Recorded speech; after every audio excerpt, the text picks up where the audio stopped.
Bonjour et bienvenue à tous. Donc pour ceux qui n'étaient pas présents lors de notre premier épisode et le second, je suis Sharon Bestar, Director of Product chez Accessio et donc je suis ravie de vous accueillir pour ce dernier webinar de notre série l'IA en RH. Donc, mardi, on a posé le diagnostic, on a compris pourquoi l'ambition IA dépasse encore la réalité. Et hier, on a vu ce que faisaient concrètement les organisations qui avancent avec des cas terrain comme Armorino qui faisait en sorte que la formation colle au terrain et réponde aux problématiques de formation sur les points de vente. Les chiffres étaient impressionnants, donc n'hésitez pas à aller voir le replay. Vous avez peut-être déjà dû recevoir normalement les épisodes de mardi et d'hier dans votre boîte mail. Aujourd'hui, on répond à la question que tout le monde se pose, par où je commence lundi matin? Et pour répondre à cette question, j'ai le plaisir d'accueillir, Eugénie et Aurélie. Alors, hello Aurélie et hello Eugénie. Bonjour. Et bonjour. Donc ravie, de vous avoir avec moi aujourd'hui, pour parler, de tout ça. Peut-être Eugénie, je te laisse te présenter et puis après, ça sera au tour d'Aurélie. Merci Charline, ravie d'être avec vous aujourd'hui. Je suis directrice marketing chez Workello. On propose une plateforme d'onboarding des recrues qui est enrichie par l'IA dont on va parler aujourd'hui et qui a pour but de simplifier le quotidien des RH et d'assurer une excellente expérience d'intégration. Bonjour, donc Aurélie Perret-Armand, moi je suis DRH adjointe de groupe ISIA et ravie d'être avec vous pour parler concrètement d'IA en RH. Et nous, notre métier, depuis presque 30 ans maintenant, c'est d'accompagner les entreprises, organisations dans leur transformation digitale. Et actuellement et depuis quelques mois déjà, y compris dans l'intégration de l'IA dans leur métier. Top. Bah, merci à toutes les 2 pour cette présentation. Donc l'objectif aujourd'hui, c'est que, vous repartiez avec des clés concrètes. Et donc comme pour nos autres épisodes, ce qu'on vous propose, c'est un sondage. Donc je vais le faire s'afficher, tout de suite à l'écran et je le lance. Donc la question qu'on vous pose avant de commencer l'échange, c'est: qu'est-ce qui freine, le plus l'adoption de l'IA dans votre organisation, aujourd'hui? Donc vous avez plusieurs réponses. Les votes commencent à arriver. Je vois qu'on est pour l'instant sur l'absence de stratégie vision claire de la direction, aussi des manques de budget. Ça bouge un peu, on va attendre quelques secondes pour vous laisser le temps de voter et de donner votre avis. Donc beaucoup sur l'absence de stratégie vision claire de la direction apparemment. OK, oui, c'est très fort aujourd'hui, par rapport aux autres sondages qu'on avait pu réaliser en début de semaine. On voit que c'est clairement ça, qui peut, bloquer l'adoption, de l'IA dans votre organisation. Alors je vais juste faire disparaître, hop, le sondage pour que vous puissiez nous voir. Donc commençons, Eugénie, voilà, si moi je suis responsable RH et que je veux lancer un projet IA, demain, c'est quoi les étapes? Alors, je dirais que la première étape, c'est déjà de s'interroger sur ses besoins réels, les challenges qu'on rencontre au quotidien, et là où il peut y avoir une marge de progression. De notre côté, chez nos clients, le challenge principal qui est identifié, donc en particulier sur la gestion de l'intégration, c'est le besoin de gagner du temps, notamment sur l'administratif, et de mieux analyser toutes les données RH et d'en tirer du sens et de pouvoir mettre en place des actions derrière.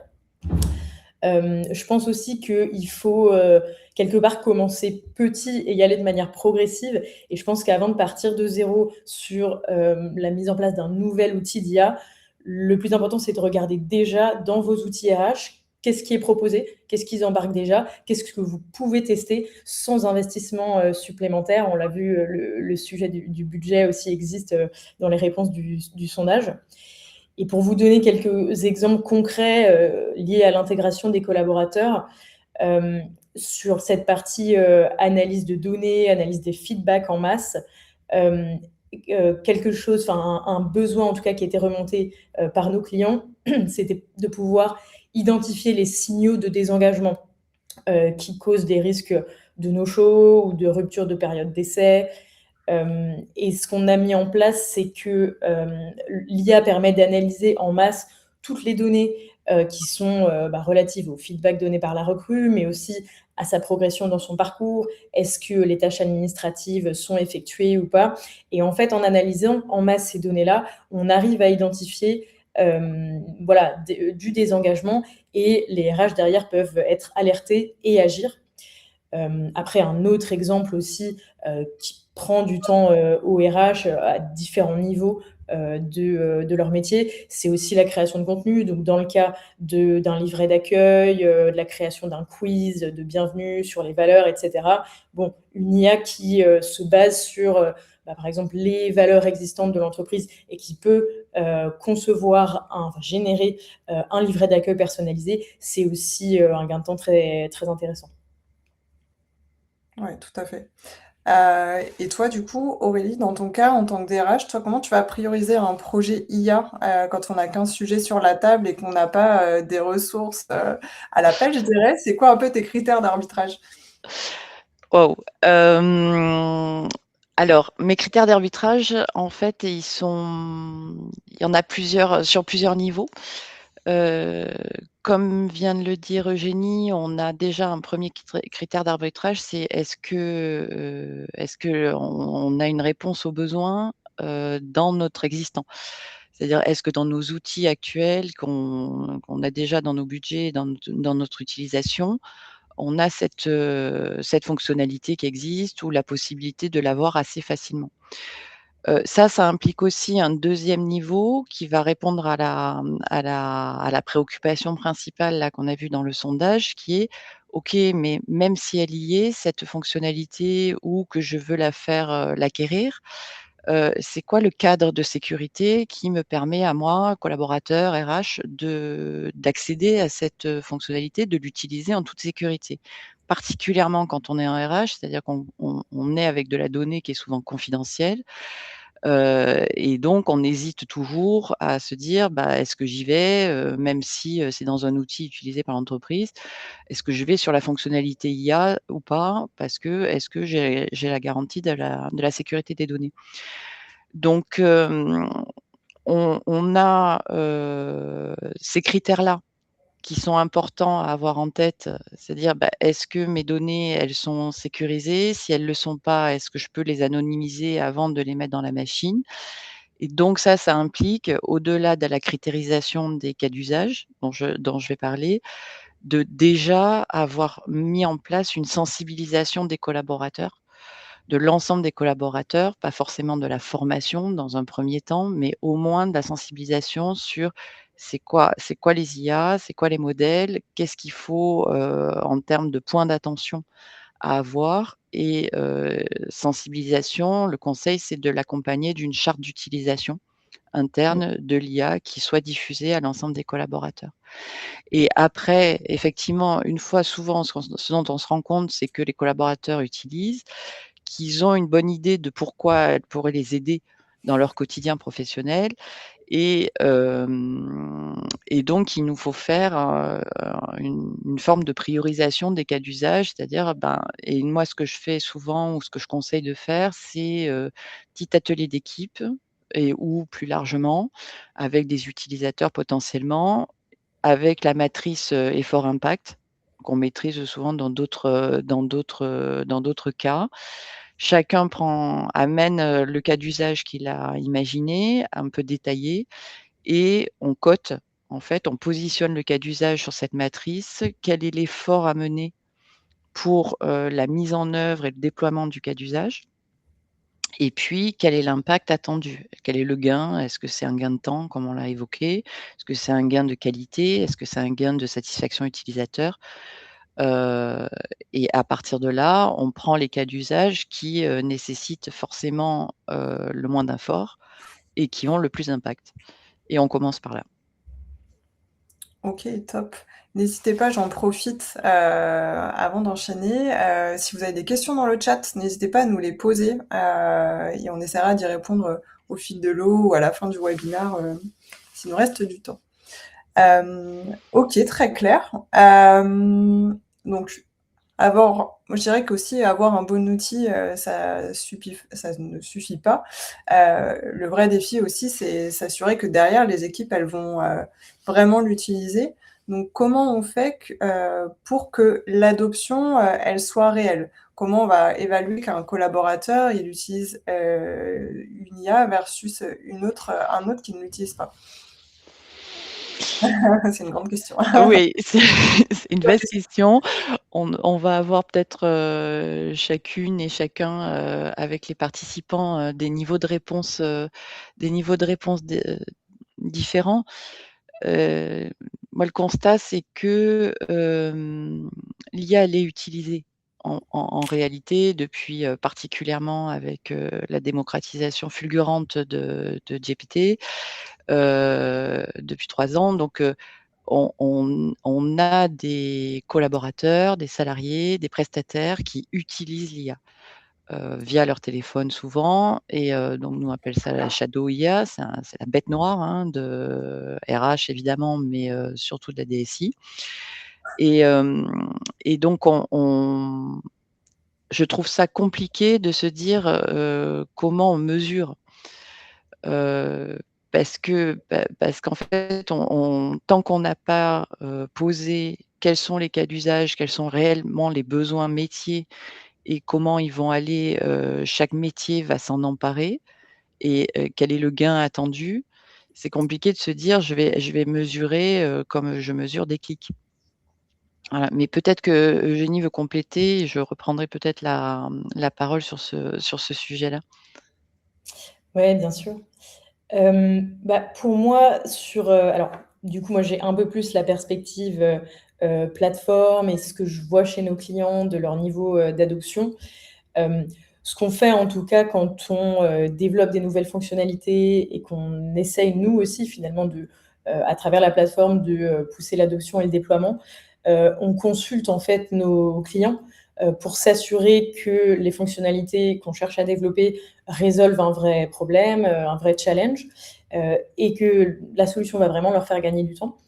Et aussi, comprendre les potentielles réticences, qu'ils ont avant de déployer. Parce qu'il y a un vrai enjeu, en fait, de rassurer. Une étude OpinionWay a montré que 60 des professionnels RH en France ont encore des réticences face à l'IA, alors que, l'usage, a triplé, en 1 an. Donc tu l'as mentionné, Aurélie, voilà, on sait que, les collaborateurs, utilisent l'IA. Et comme tu le disais, d'autant plus, parmi les populations RH, il y a ce besoin de rassurer et de s'assurer que l'utilisation, est dans le cadre, étant donné qu'on gère de la donnée confidentielle, personnelle, et cetera. Donc ce qu'on fait aussi, c'est qu'on laisse la possibilité, de ne pas activer, certaines fonctionnalités, pour, voilà, que les clients aussi, en interne de leur côté, puissent, faire leur chemin, quelque part de déploiement. Et notre rôle, pour le coup, c'est aussi, de les conseiller sur, là on en est de la réglementation, donc notamment de l'AI Act, qui est une réglementation qui est encore, qui évolue un peu au fil de l'eau, donc qui est pas forcément facile à suivre. Mmh. Donc là, on accompagne aussi, là-dessus. Et voilà, notre rôle, c'est aussi d'être transparent sur, voilà, la manière dont on fonctionne. Nous, notre charte d'utilisation, de l'IA dans la plateforme, un peu de la même manière du coup que, la conformité RGPD, quoi. OK. Dans ce que vous disiez, Eugénie et Charline, il y a la question aussi, effectivement, il y a l'outil, il y a l'utilisation et le cadre de sécurité, en fait, qui est autour de l'utilisation. Et puis il y a aussi quelque chose, moi je trouve en échangeant avec les collaborateurs, qui est de l'ordre de OK, on en attend des gains, notamment un des gains qui est attendu ou en tout cas le plus cité, c'est le temps. C'est-à-dire, on voit bien que ça nous fait gagner du temps. Ça nous fait gagner du temps sur, de l'analyse de data, hein, ce que tu disais Eugénie tout à l'heure. Ça nous fait gagner du temps potentiellement sur de la préparation de livrables, sur du templating et cetera, de la recherche d'idées.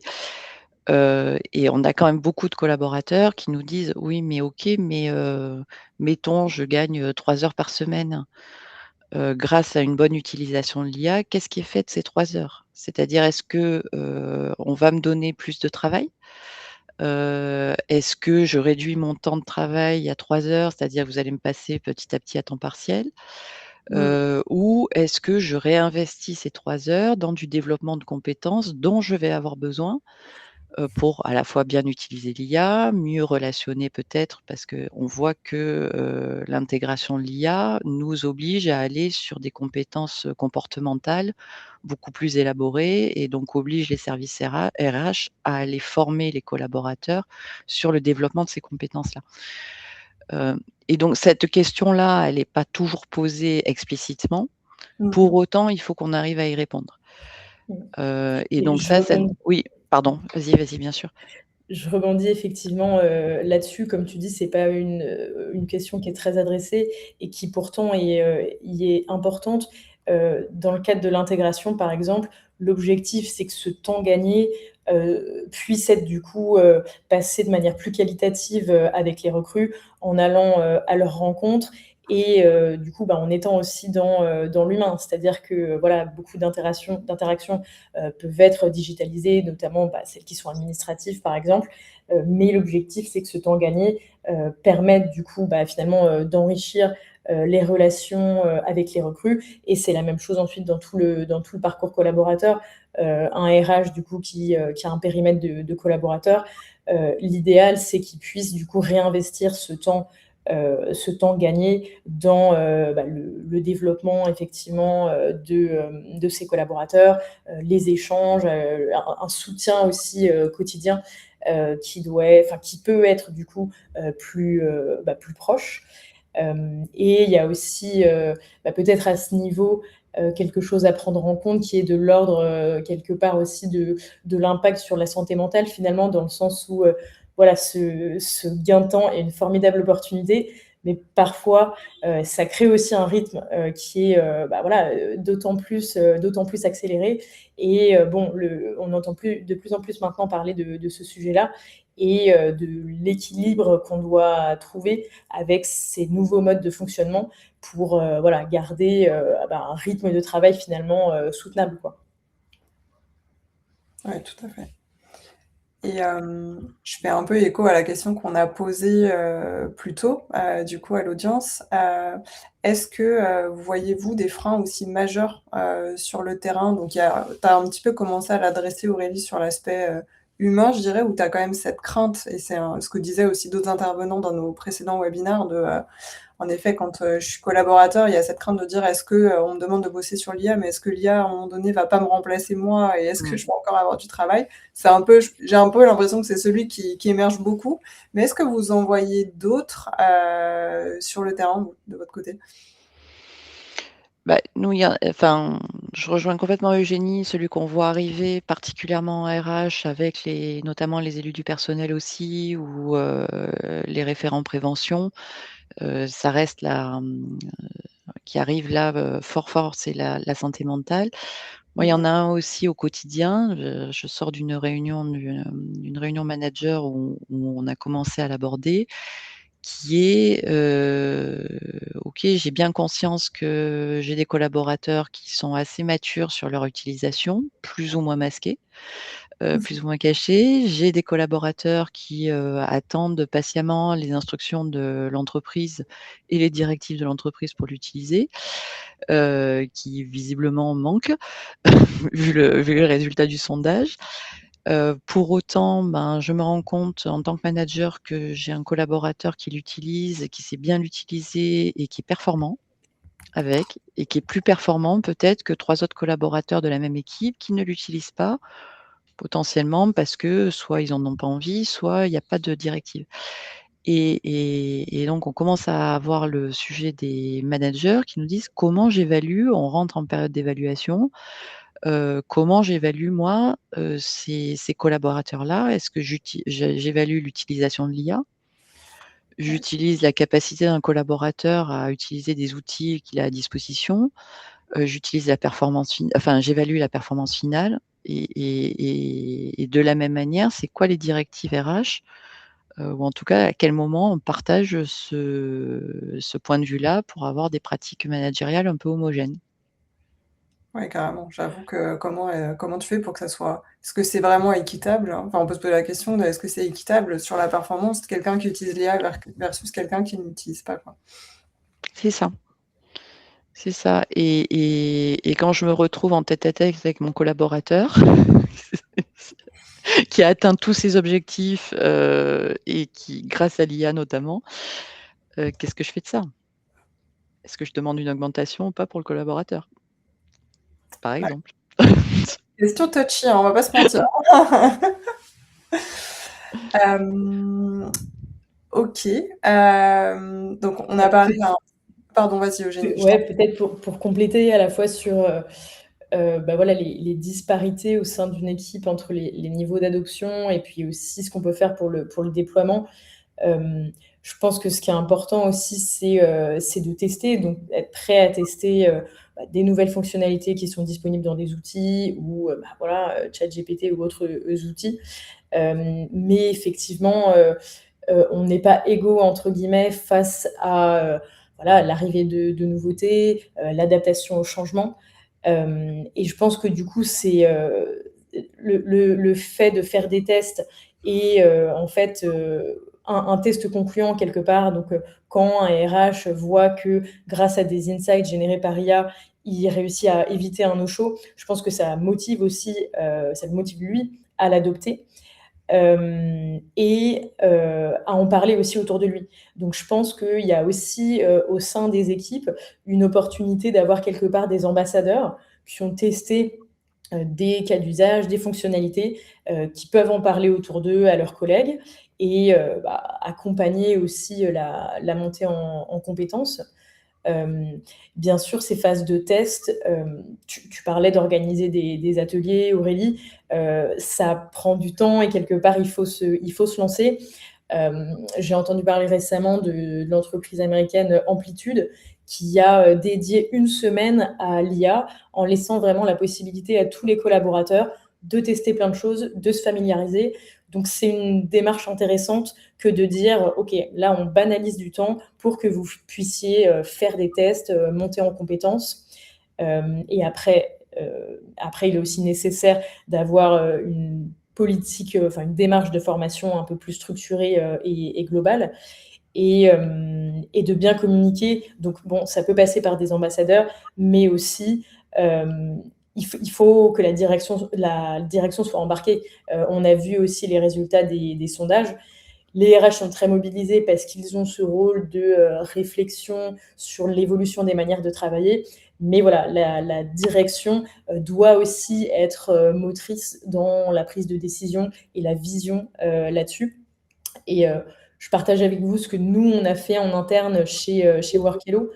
Depuis le début de l'année, on a recruté, une personne qui a un rôle de AI Operations, qui a pour but, d'accompagner chaque équipe, dans, bah, la formation, l'accompagnement de la mise en place, d'agents notamment, l'identification de cas d'usage où, l'IA peut nous aider. Voilà, donc c'est un sujet, d'entreprise et on a du coup ce référent en interne qui suit aussi, les évolutions qui sont très rapides, des technologies et aussi les évolutions, de la réglementation. Donc ça, ouais, c'est vraiment quelque chose qui nous aide, beaucoup en interne. Et peut-être moi une question, un peu par curiosité, parce que tout à l'heure on voyait, il y avait aussi des questions de budget. Je vois tu dis là vous l'avez mis vous en place chez Workello, donc ça nécessite quand même un recrutement, c'est un coût pour l'entreprise. C'était quoi un peu peut-être les arguments, enfin comment vous avez, enfin je sais pas s'il y a eu un blocage chez vous, pour, faire valider ce genre de poste, mais c'est quoi peut-être tes conseils aussi, comment, faire en sorte, bah, que ce poste-là, il soit validé par la direction et qu'il y ait un budget qui soit alloué à vraiment une personne qui est dédiée, quoi? Mmh. Ouais, effectivement. Effectivement, donc c'est un surtout qu'il y a 2 aspects du budget. Il y a le budget de la personne, disons, qui a ce rôle-là, mais aussi le budget des outils. parce que bon, ces outils, qui effectivement ont un côté magique, ont aussi un coût. Oui. Donc il faut le prendre en compte. De notre côté, on a la chance d'avoir une direction et notamment un CTO, qui est très promoteur et convaincu, de l'importance, de l'IA. Je sais que c'est pas le cas partout et je pense que pour convaincre aussi, avoir des exemples, des cas concrets, alors que ce soit en RH ou dans toute autre équipe, si on peut dire: «Ben, voilà, grâce, à cette IA, cette tâche que je mettais 1 heure à faire et bien maintenant c'est 1 heure» et typiquement l'exemple que tu viens, de partager Aurélie avec ton collaborateur qui est plus efficace que d'autres, voilà, je pense qu'avec des éléments factuels, on peut aussi, convaincre plus facilement, la direction. Et aussi, ce qui peut être intéressant, c'est de quelque part se comparer aussi avec les autres, entreprises de son écosystème pour, voilà, prendre un peu la température et voir comment on se positionne. Ouais, carrément. Et je vois que tu as une question complémentaire d'Olivia, qui demande et du coup, c'est quoi un peu le profil aussi de ce rôle? Parce que c'est des rôles nouveaux, donc qu'est-ce que tu attends aussi, en termes de compétences, j'ai envie de dire aussi pour ça? Ouais, alors, en premier lieu, en termes de soft skills, je dirais que, enfin, Alexandre qui travaille sur ce rôle, chez nous, a une grande curiosité, une appétence pour les nouvelles technologies. Donc voilà, ça, c'est presque une caractéristique personnelle qu'il faut rechercher. Et après, il a effectivement, un background alors qui est pas complètement, tech et développement, mais il a travaillé, dans le passé sur beaucoup de sujets, data et produits.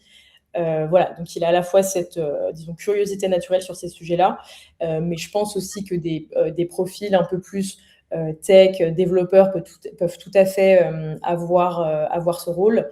Dans les équipes aussi, produits, on peut, voilà, trouver des profils, qui vont savoir, un petit peu, suivre ce qui se passe, les régulations et l'impact qu'elles peuvent avoir, dans les produits et aussi les manières de fonctionner, en interne.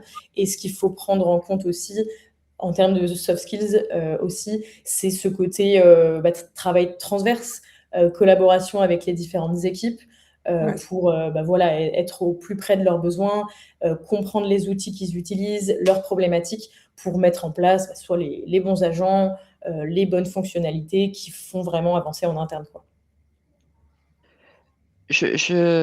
Simplement pour compléter, moi je te rejoins tout à fait. Là vous avez enfin l'exemple cité, c'est une personne, enfin c'est un rôle. Moi je l'ai vu mettre en place de différentes manières. Ça peut être, comme on a des rôles, souvent au sein de nos entreprises, justement de définir ce rôle-là, de référent IA.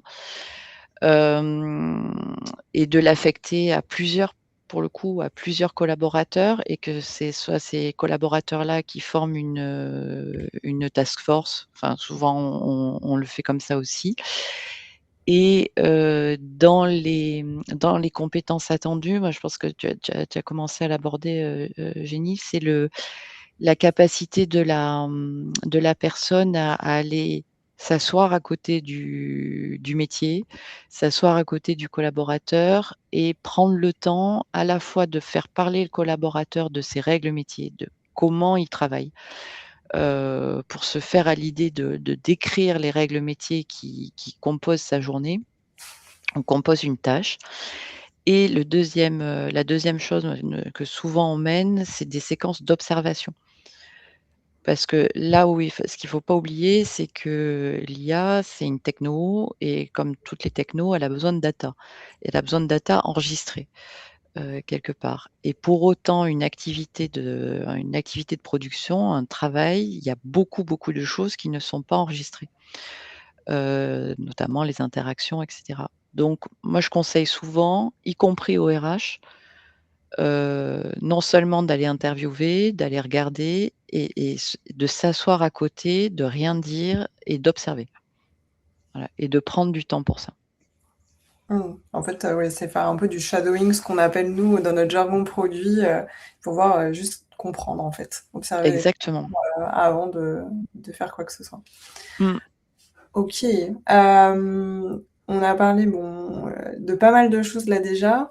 Il y a aussi une grande question de OK, c'est bien de le mettre en place, mais comment on c'est quoi un peu les clés de la pérennité, comment on s'assure aussi que ça s'essouffle pas dans le temps, quand c'est mis en place dans l'entreprise? Je sais pas, qui veut commencer? Ouais, bah, je veux bien. Hem, je pense que, donc une fois que ces étapes ont été, un peu mises en place, du coup, de formation, potentiellement d'identification de personnes au sein d'une task force, ou, d'ambassadeurs, il faut, enfin, disons que c'est une démarche continue, quoi. Donc à la fois en termes de formation, et d'ambassadeurat, dans le sens où, de toute façon, les technologies évoluent très vite. Donc c'est ça aussi qui permet de pérenniser le sujet. Toujours continuer à bien communiquer sur, l'aspect sécurité, la prise en compte de l'IA Act, notamment. Voilà, s'assurer que les outils qu'on utilise sont, transparents sur ces sujets-là. Et je pense aussi que, hem, voilà, le fait d'aborder aussi ce sujet en équipe, de diffuser les bonnes pratiques, de manière progressive, permet, de pérenniser les choses, et je pense que de toute façon, comme toute conduite du changement, c'est quelque chose qui se fait de manière progressive et qui requiert du temps, et à force aussi de tests et de formation, les collaborateurs aussi deviennent plus à l'aise. Une manière aussi de le faire qu'on teste chez Workello, c'est, quelque part de, mettre des KPI, tout simplement. On souhaite, par exemple, viser, X des collaborateurs qui utilisent, tel aspect de l'IA, quotidiennement. Ça permet aussi, voilà, de factualiser les choses, et de les suivre. Et par ailleurs, bah, pour pas que ça s'essouffle, il faut aussi avoir une gouvernance, claire.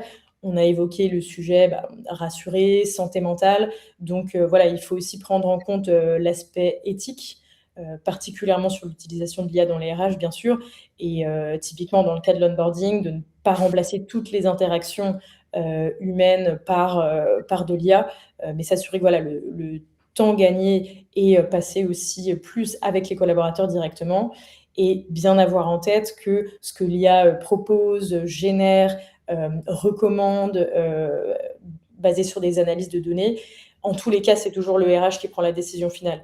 Oui. Et ça, il faut quand même le garder en tête, heu, pour, aussi, ouais, pérenniser le développement, et que chacun soit, convaincu aussi enfin, à vrai dire conscient, de sa responsabilité.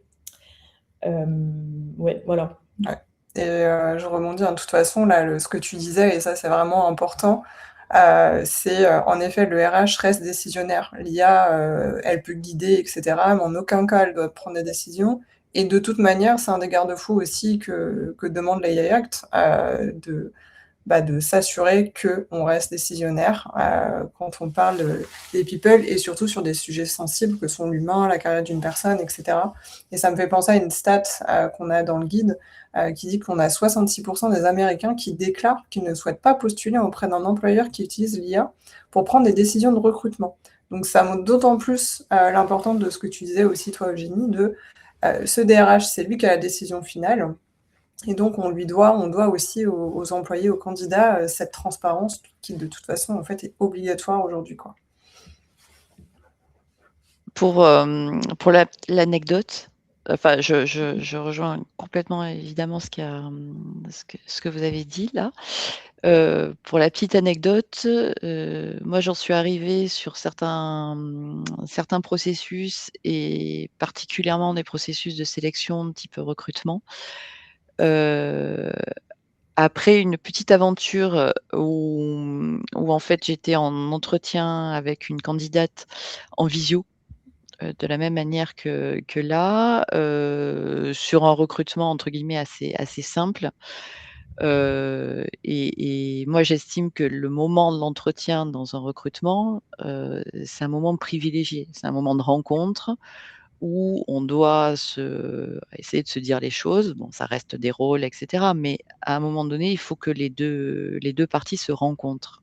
Hem Et donc j'ai abordé l'entretien comme ça, et je me suis rendu compte au fur et à mesure de l'entretien que, elle lisait, que la Ah, candidate lisait.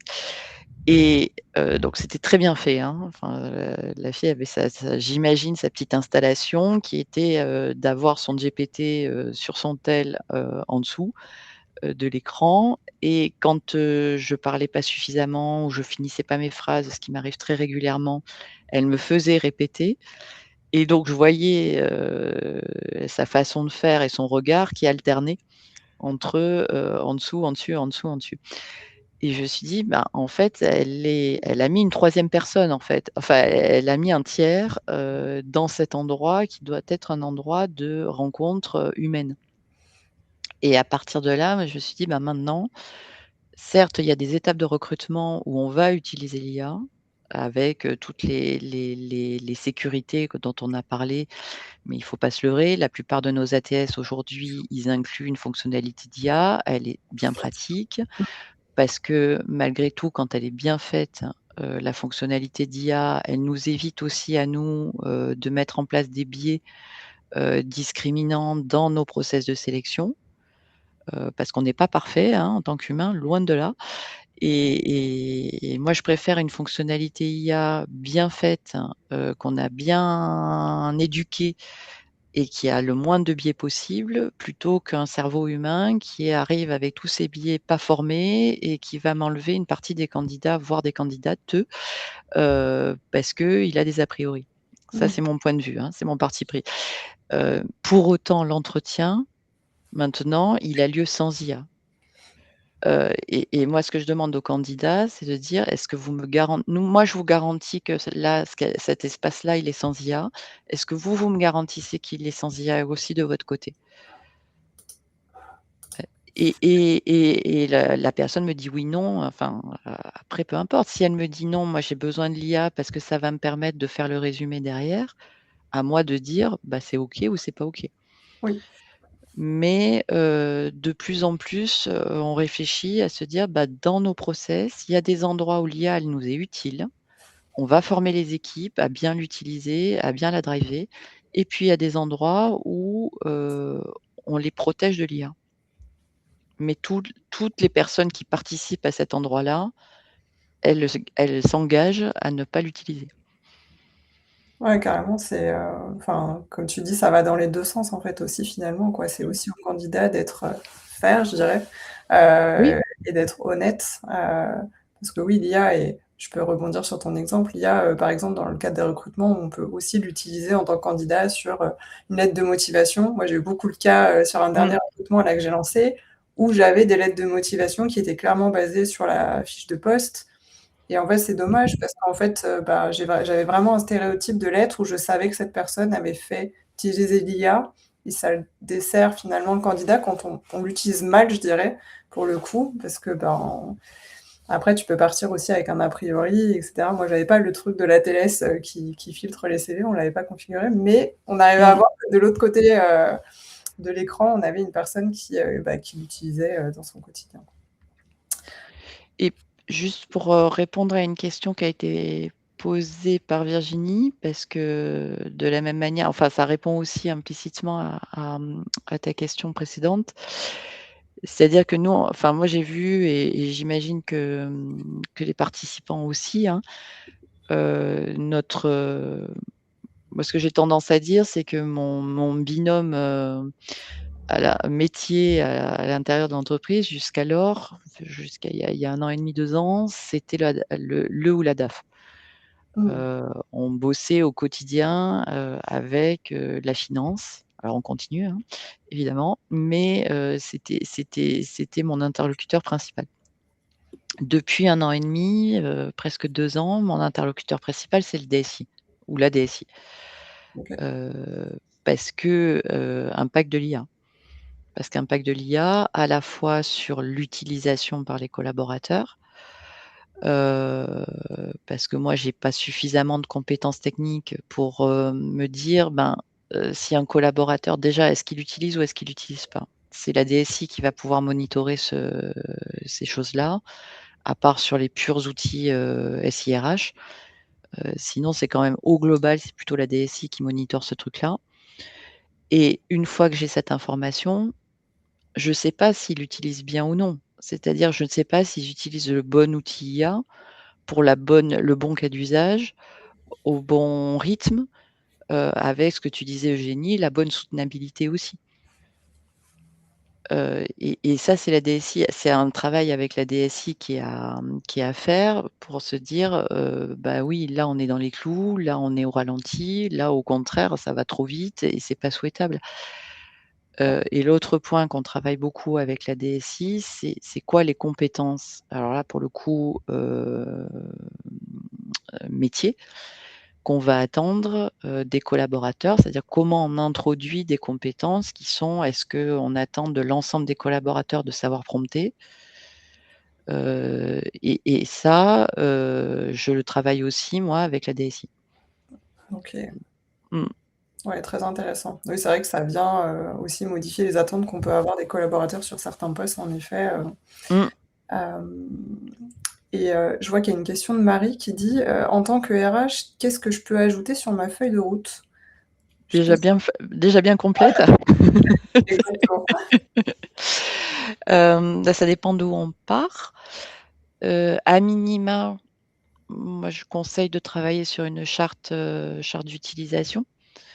Pour justement, bah, ça répond aussi à la principale interrogation du sondage qui a été fait. C'est-à-dire, c'est quoi le cadre global d'utilisation, pour les collaborateurs? Quelles sont les bonnes pratiques? Plutôt que de charter les usages précisément parce que ça évolue vite. Oui, bah, oui. Voilà, plutôt que de charter les technos à utiliser ou pas, c'est plutôt de se dire: «C'est quoi les bonnes pratiques?»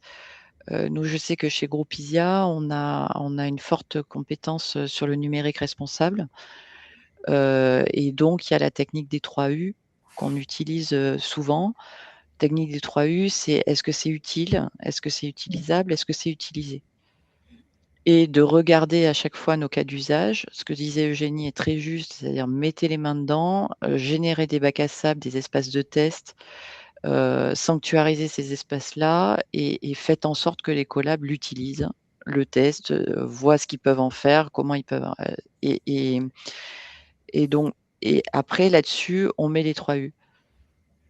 C'est-à-dire dans tout ce qui va ressortir là de ça, qu'est-ce qui est utile, qu'est-ce qui est utilisable et qu'est-ce qui est utilisé? Et déjà, si on se donne 6 mois, là, les 6 prochains mois, en se disant: «Ben, on a une charte d'utilisation et on a mis en place les conditions d'utilisation et on a quelques critères qui nous permettent de dire qu'est-ce qui va rester après ça», et de dire ton prochain chantier, ça va être, comment je dialogue avec les élus du personnel pour que tout ça soit accompagné le mieux possible, à la fois par les managers et à la fois par les élus du personnel. C'est mon niveau de réponse, hein. Il y en a peut-être d'autres. Je vois Et que je j'ai dit rebondis ouais, je rebondis sur les 3 U, effectivement, c'est intéressant, qui me font penser aussi à un autre aspect du sujet, qui est l'impact aussi environnemental de l'utilisation de ces outils-là. Donc il est intéressant aussi de s'interroger sur, voilà, quels sont les besoins prioritaires pour quelque part s'assurer qu'on utilise aussi les outils d'IA en responsabilité, bah, à la fois sur le plan financier, mine de rien, mais aussi sur le plan environnemental. parfait. Bah, je pense que ça clôture bien, ce webinaire. On a pris les questions au fil de l'eau. Merci beaucoup à toutes les 2 d'avoir pris le temps de partager vos expériences et vos points de vue sur le sujet. Donc en 3 jours, on a vraiment couvert tout le chemin. Mardi, c'était le diagnostic, pourquoi l'ambition dépasse encore la réalité. Hier, comment on fait concrètement, que font les entreprises qui avancent, c'est quoi les cas de terrain et comment on mesure tout ça. Puis aujourd'hui, je pense que grâce à vous, on a bien les clés pour comment on peut passer à l'action en partant des besoins, prioriser aussi les chantiers avec la matrice, effort impact dont tu as parlé, Aurélie, rassurer avant de déployer, embarquer les managers, poser aussi, une gouvernance qui tient dans la durée. Donc, merci beaucoup, pour, toute votre intervention et les interventions précédentes pour nos anciens intervenants. Donc si vous voulez aller plus loin, je vous invite à télécharger le guide, Le Grand Décalage, guide pour une IA responsable dans les RH. Si vous voulez en savoir plus aussi, avant qu'on clôture sur comment structurer et piloter la performance, mesurer l'engagement, aligner votre politique de rémunération, n'hésitez pas à découvrir Elevo. Et si vous êtes plus sur des sujets d'évaluation des talents et de l'objectivation des décisions de recrutement, n'hésitez pas à découvrir la plateforme Assessio. En tout cas, merci beaucoup à tous et à toutes d'avoir suivi cette série de webinaires et on vous dit à très bientôt. Encore merci Eugénie et Aurélie. Merci à vous. Merci beaucoup. Bonne journée. Merci. Bonne journée.